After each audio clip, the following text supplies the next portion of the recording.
तुम्ही पाहत आहात MCN न्यूज मराठी। आजच्या आधुनिक युगात पुरुषांच्या खांद्याला खांदा लावून काम करणाऱ्या महिला प्रत्येक क्षेत्रात दिसतात। याला शेतीचे क्षेत्र सुद्धा अपवाद नाही। अशाच एका आदिवासी तरुणीने शेती कामातील योगदान एखाद्या पुरुषालाही लाजवेल इतके मोठे आहे। या आदिवासी तरुणीचे नाव आहे मोनू अमरसिंग मोहिते। ही तरुणी केवळ 8वी पर्यंत शिकलेली आहे।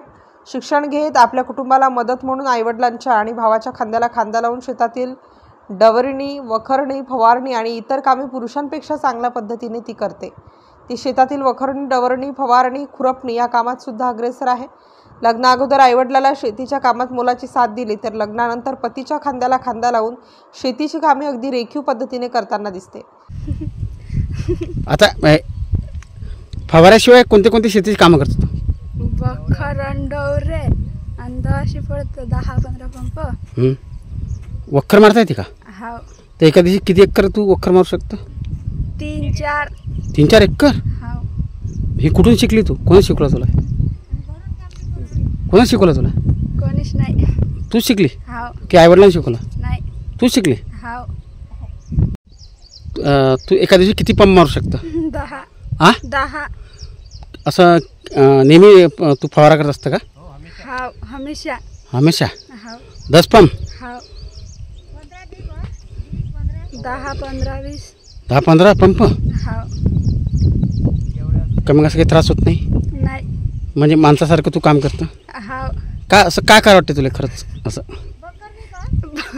हां, बोल ना।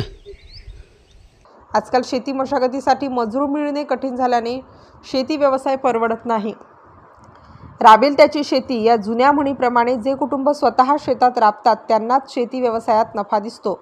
वाढती मजुरी, खते, बी बियाणे, वाढते भाव, इतर शेती मशागतीसाठी आवाक्यावरचा खर्च यामुळे शेती करणे कठीण बनले आहे। परंतु राबेल त्याची शेती या उक्तीप्रमाणे जळगाव जामोद तालुक्यातील शहरानजीक असलेल्या वाडी बुद्रुक परिसरात आदिवासी वस्ती आहे। या आदिवासी कुटुंबाकडे स्वतःची शेती नसली तरी इतर शेती ठोक्याने किंवा भागीदारी पद्धतीने करून ते आपला उदरनिर्वाह चालवतात आणि त्या शेतीच्या मशागतीचे काम करते ती मोनू अमरसिंग मोहिते ही आदिवासी तरुणी। मागील वर्षी तिचे जळगाव खान्देश जिल्ह्यातील यावल तालुक्यातील पाल येथील गोरेलाल ठाकूर या तरुणाशी लग्न झाले। पतीकडे मोजकी शेती आणि मोठा परिवार, त्यामुळे तेथे सुद्धा मोनूला शेतातील सर्व कामे पतीसोबत करण्याची तिच्यावर वेळ आली आणि या गोष्टींमध्ये तिला आनंद सुद्धा असल्याने शेतीची कामे ती स्वतःहून आपल्या पतीला मदत म्हणून नियमित करते। अशा जिद्दी तरुणीच्या कर्तबगारीचे करावे तेवढे कौतुक कमीच आहे। माझ्या बहीण आहे हे मोनूबाई। हिचं मागच्या वर्षी लग्न झालं तेव्हापासून ते तिकडे गेले। त्याच्या नवऱ्यासाठी त्यालाही मदत करू लागते म्हणा। पहिले अटी होती तर आम्हालाही मदत देत जाय। ते शेती कामात कोणती मदत करते? शेती कामामध्ये फवाऱ्याचं, डवरे, वखर या कामामध्ये मदत देते समजा आम्हाला। ते कशी शिकली? की तुम्ही शिकवलं की शिकली? तिच्याच मतानं शिकून घेतली त्यानं। तिचं शिक्षण किती झालं?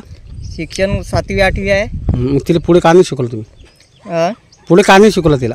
पुढे म्हणजे ते म्हणे आता नाही शिकत म्हणे, ते शेतीच्या कामात करू लागतो मी म्हणे। म्हणजे शेतीत इंटरेस्ट होता? हां, म्हणजे शेतीचा इंटरेस्ट घेतो म्हणे। मग पुढे चालून मग मी तिकडे गेल्यावर मग मला तकलीफ नाही व्हायला पाहिजे म्हणे शेतीच्या कामाले। लग्न झाल्यावर तिच्या पुढं ते तिनं शिकून घेतलं ते।